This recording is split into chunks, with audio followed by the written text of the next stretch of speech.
ମୁଁ ସେମିତି କିଛି ଗୋଟେ ବିଶେଷ ଅପରାଧ କରିନି କି ଯାହା ପାଇଁ ମୋତେ ମଞ୍ଚଠୁ ଦୂରେଇ ଯିବାକୁ କୋଉଠି ଆବାଡ଼ ଖାବାଡ଼ ରାସ୍ତା ମୁଁ ସ୍ଲୋଲି କ୍ରସ୍ କରି ଯାଇଛି, କିନ୍ତୁ ଏ ଆବାଡ଼ ଖାବାଡ଼ ରାସ୍ତାରେ ମୁଁ ଝୁଣ୍ଟିକି ପଡ଼ି ଖଣ୍ଡିଆ ଖାବରା ହେଇଛି। ବହୁତ କଥା ଆଜ୍ଞା ଆ ଭିତରେ ରହିଯାଇଛି। ମୁଖ୍ୟ କଥା ହେଉଛି କ'ଣ ନା ଆଜି ଯାଏ ବହୁତ କିଛି। ପୁଣି ବିବାଦ ଭିତରକୁ ଆପଣ କେମିତି କ'ଣ ଏସବୁ ଜିନିଷକୁ ମ୍ୟାନେଜ କରିବେ? ନମସ୍କାର। ବିବାଦ ଆଉ ମୃତ୍ୟୁ ଯେତେବେଳେ ଆସେ କହିକି ଆସେନି, ବିପଦ ବି ସେମିତି। ଏଟା ଆପଣଙ୍କ ପାଇଁ ବିବାଦ ହେଇପାରେ, ଏଟା ମୋ ପାଇଁ ଗୋଟେ ବିପଦ। ଏଟା ମଧ୍ୟ ବି ନ କହିକି ଆସିଛି। ମୁଁ ଆଶା କରିବା କେମିତି ସୁରୁଖୁରୁରେ ସମାଧାନ ହେଇଯିବ, ଲିଙ୍ଗରିଂ ନ ହବ। ମ୍ୟାଟର ତ କୋର୍ଟରେ। ହଁ, ବିଚାର ତ ସବୁଠୁ ଶେଷରେ ସେଇ କୋର୍ଟରେ ହିଁ ହୁଏ।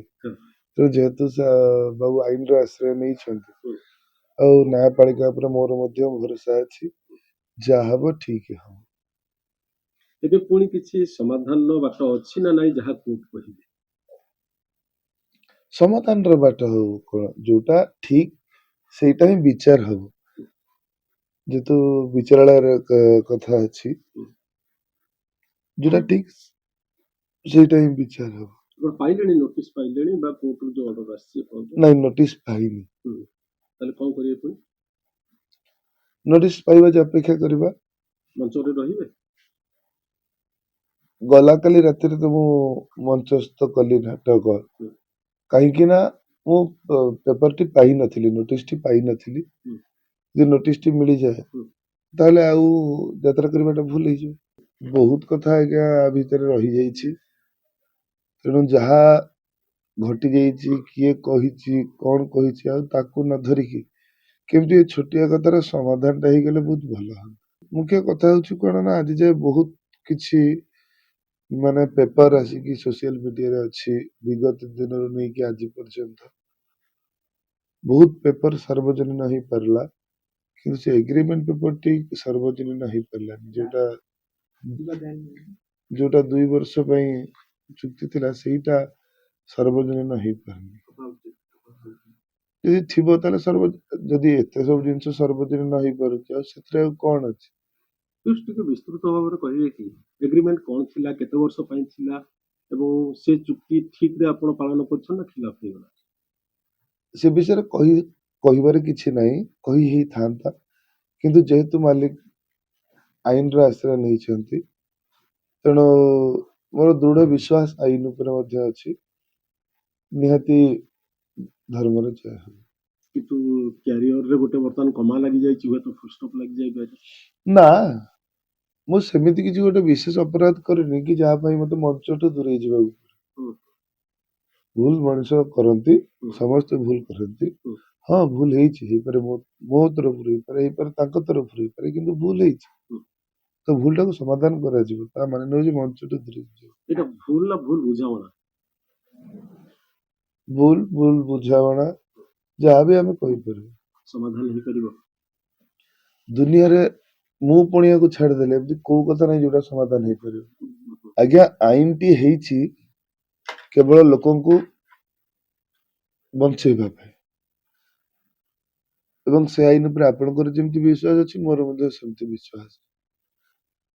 ତେଣୁ ସେ ଅନ୍ଧ ଭାବରେ କିଛି କହିବା ଅପେକ୍ଷା ବରଂ ସେ ଆଇନକୁ ଅପେକ୍ଷା କରିବା, ଆଇନ କୋଉ ରାସ୍ତା ଦେଇକି ଯାଉଛି ସେଇଟା ମୁଁ ଭାବୁଛି ମୋ ମତରେ ଭଲ। ଭୁଲ ଯାହାର ବି ଥାଉଛି ତାକୁ ମାନି ନେବା ଉଚିତ। ହଁ, ଆଜି ଦେଖନ୍ତୁ ଦେଶ ବିଦେଶ, ରୁଷିଆ ୟୁକ୍ରେନ ଯୁଦ୍ଧ ହଉ, ଯାହା ହଉ କି ଯେତିକି ବଡ ବଡ ସବୁ କାଣ୍ଡ ଘଟିଛି, ସବୁରି ମୂଳରେ ଅହଙ୍କାର ଏବଂ ମୁଁ ପଣିଆ ଅଛି। ତେଣୁ ମୁଁ ପଣିଆ ଛାଡ଼ିଦେଲେ କେତେ ବଡ ବଡ ସମସ୍ୟାର ସମାଧାନ ହେଇଛି। ଆପଣ ଚେଷ୍ଟା କରିବେ ନା ଏଇ ପ୍ରକାର ଲିଟିଗେସନ? ଭଲ ରାସ୍ତାରେ ଚାଲିବା ପାଇଁ କାହାର ଇଚ୍ଛା ନାହିଁ, କିନ୍ତୁ ତ ସେଥିରେ ବି ଆବାଡ଼ ଖାବଡ଼ ରାସ୍ତା ହମ୍ସ ପଡେ, ସେଥିରେ କୋଉଠି ମଣିଷ ପଡି ଉଠି ଖଣ୍ଡିଆ ଖାବରା ହୁଏ, କେତେବେଳେ ସ୍ଲୋଲି କ୍ରସ୍ କରିଯାଏ। ହୁଏତ କୋଉଠି ଆବାଡ଼ ଖାବଡ଼ ରାସ୍ତା ମୁଁ ସ୍ଲୋଲି କ୍ରସ୍ କରି ଯାଇଛି, କିନ୍ତୁ ଏ ଆବାଡ଼ ଖାବଡ଼ ରାସ୍ତାରେ ମୁଁ ଝୁଣ୍ଟିକି ପଡ଼ି ଖଣ୍ଡିଆ ଖାବରା ହେଇଛି। ତେଣୁ ଆମେ ପ୍ରିକସନ ନବା। ଆପଣ ଯେତେବେଳେ ସେକେଣ୍ଡ ଇନିଂସରେ ଓହ୍ଲେଇଲେ ବର୍ତ୍ତମାନ ମଞ୍ଚକୁ, ଗୋଟେ ବହୁତ ବଡ ରେସ୍ପନ୍ସ ମିଳିଲା, ଲୋକମାନଙ୍କର ଗୋଟେ ବହୁତ ବଡ ଅପେକ୍ଷା ଥିଲା। ସେମାନେ ତ ବର୍ତ୍ତମାନ ନିରାଶ ହେବେ ନା ଆପଣ ମଞ୍ଚକୁ ନ ଆସିଲେ? ନା, ମୁଁ ମଞ୍ଚଠୁ କାହିଁ ଦୂରେଇ ଯିବି? ଯଦି ବି କୌଣସି ନିଷ୍ପତ୍ତି ହୁଏ, ଏଇ 12 ତାରିଖ ଯାଏ କଥା ମୁଁ ଯାହା ଦେଖୁଥିଲି ମିଡିଆରେ, ତେଣୁ ମଞ୍ଚଠୁ ଦୂରେଇ ଯିବାର କଥା ନାହିଁ। ଆଇନଗତ ଲଢେଇ ଲଢିବେ। ଆଉ ମୋ ନାଁରେ ଯେତେବେଳେ ସେମାନେ କେସ୍ କରିଛନ୍ତି ମୁଁ ଲଢିବିନି ନା? ଆଉ ମାନି ନେଇ ଅସୁବିଧାରେ ପଡିବି କି? ବିଶ୍ୱାସ ଅଛି। ନ୍ୟାୟପାଳିକା ଉପରେ ବିଶ୍ୱାସ ଅଛି। 2026 ପିୟୁଷଙ୍କର କିଛି ନୂଆ ରିଜଲ୍ୟୁସନ ଯାତ୍ରା ଠାରୁ ଭିନ୍ନ କିଛି ନା ସେମିତି କିଛି? ନୂଆ ରିଜଲ୍ୟୁସନ ହଉଛି ବିବାଦଟି ଦୂରେଇ ଯିବ। ବାରମ୍ବାର ପିୟୁଷ କାହିଁ ବିବାଦ କରେ? ଆଜ୍ଞା ଭାଇ ପଚାରିଲେ ବାରମ୍ବାର ପିୟୁଷ କାହିଁ ବିବାଦ କରେ? ବିବାଦକୁ ଆସନ୍ତେ ନାହିଁ ଯଦି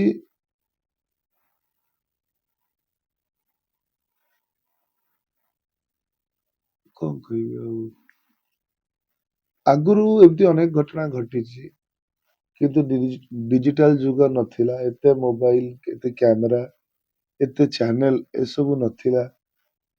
ଯେହେତୁ ବର୍ତ୍ତମାନ ସେ ସବୁର ମାତ୍ରା ବହୁତ, ମାନେ ଆମର ଗଣମାଧ୍ୟମଙ୍କ ସଂଖ୍ୟା ଯେତେ ହେଇଗଲାଣି ସେ ତୁଳନାରେ ଭୁଲ ହଉନି ସମାଜରେ। ତେଣୁ ସବୁ ଜିନିଷ ଉପରେ ସବୁ ଗୁରୁତ୍ୱ ଦେଲା ବେଳକୁ ଗୋଟେ କଥା ବହୁତ ବଡ ହେଇଯାଉଛି।